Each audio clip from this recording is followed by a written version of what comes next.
નમસ્કાર, spark today ન્યૂઝમાં આપ સૌ દર્શક મિત્રોનું હાર્દિક સ્વાગત છે. લોકશાહીનું મહાપર્વ ઘણા બધા સમયથી રાહ જોતા હતા, તેનો આજે અંત આવી ગયો છે. બપોર થઈ ગઈ છે, મધ્યાહનનો સમય છે. અલગ અલગ જગ્યાએ લોકશાહીનું મહાપર્વ લોકો ધામધૂમપૂર્વક ઉજવી રહ્યા છે. નાગરિકોને એક અપેક્ષા છે કે દેશનો નકશો બદલાય. મિત્રો, તમારો વોટ એ તમારી ચોઇસ છે, તમારો રાઇટ છે.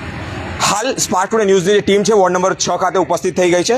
સ્વામિનારાયણ સંપ્રદાયના હરિપ્રબોધમના ભક્તો પણ અહીંયા ઉપસ્થિત છે.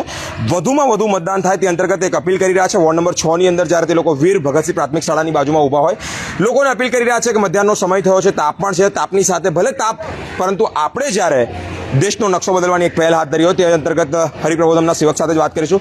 જી, જય સ્વામિનારાયણ. શું કહેવા માંગો છો?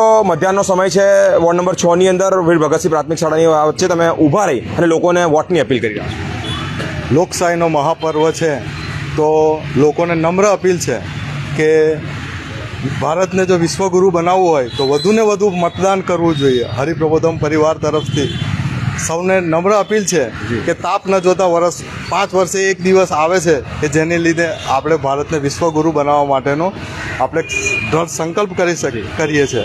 અને આપણો કિંમતી અને પવિત્ર મત આપણે તો આપીએ જ અને બીજાને પણ અપાવીએ. તાપ ન જોતા, કંઈ પણ ન જોતા આપણી પવિત્ર ફરજ સમજીને વધુને વધુ મતદાન કરીએ, એવી જ સર્વને નમ્ર અપીલ છે. લોકોની એક મીત છે કે મારા એક મતને લઈને, મારા એક વોટને લઈને શું થવાનું છે, તેવા લોકોને તમારો શું સંદેશ છે? આપણે ભારતની અંદર જોયું છે કે એક વોટ માટે સરકાર પણ પડી ગયેલી છે. એક વોટ માટે સરકાર પણ પડી ગયેલી છે. આપણા એક મતની કિંમત ભારતની સરકાર છે. ભારતને વિશ્વગુરુ બનાવવો હોય તો આપણા એક મતની ખૂબ જ કિંમત છે. એ સમજીને આપણે મત આપવો જ જોઈએ. તમારા એક મતની કિંમત જાજી છે. શું કહેવા માંગો છો? વોર્ડ નંબર 6 ની અંદર વીર ભગતસિંહ પ્રાથમિક શાળાની બાજુમાં તે લોકોને મત કરવા માટેની અપીલ કરી રહ્યા છો. પહેલાં તો કેટલા ટકા મતદાન? 23% મતદાન થયું છે વોર્ડ નંબર 6માં. અને એવું કહેવાય છે કે ભાઈ એક મત એટલે આપણો અમૂલ્ય મત છે, જે આપણે આપીને એ આપણે આપણી સરકાર બનાવી શકીએ. એની માટે આ તક ચૂકીએ ને આપણે સૌ એ બધાને નમ્ર અપીલ છે. બપોરનો સમય છે, પ્રશાસન દ્વારા કેવી વ્યવસ્થા કરવામાં આવી રહી છે? પ્રશાસન દ્વારા વ્યવસ્થા સરસ જ છે, પણ આપણે આપણી પાસે સમય કાઢીને એ વોટ આપીએ એટલી આપણે નમ્ર અપીલ છે બધાને. મિત્રો, એક અપીલ કરવામાં આવી રહી છે.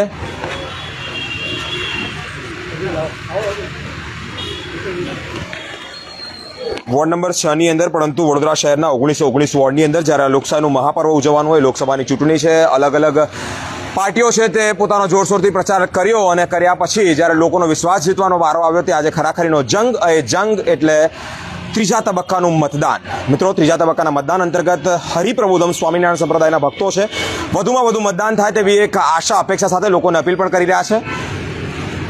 મધ્યાહનનો સમય છે, મધ્યાહનના સમયની અંદર તાપ પણ લાગતો હોય, સાચી વસ્તુ છે. વૃદ્ધો હોય એટલે સિનિયર સિટીઝનો માટે પણ વ્યવસ્થા કરવી હોય, આ એક અપેક્ષા હોય અને અપેક્ષા સામાન્ય છે. ચૂંટણી પ્રચાર પ્રશાસન દ્વારા જે પ્રકારે વ્યવસ્થા કરવામાં આવી હોય તે વ્યવસ્થા છે કે નહીં તેની પણ અમે આપને લાઈવ બતાવ્યું. મિત્રો, સ્પાર્ક ટુડે ન્યૂઝના માધ્યમ થકી હજી પણ એટલે કે 5 વાગ્યા સુધી અલગ અલગ બૂથ કેન્દ્રો પર ફરીશું. કેવી તૈયારીઓ છે, લોકોનો ઉત્સાહ કેવો છે, લોકોનો આનંદ કેવો છે, ભારત દેશનો નકશો બદલવા જ્યારે જઈ રહ્યો છે ત્યારે નાગરિકોનો શું મત છે, અમે આપને નિરંતર બતાવતા રહીશું. અમારી સાથે જોડાયેલા રહો સ્પાર્ક ટુડે ન્યૂઝ પર.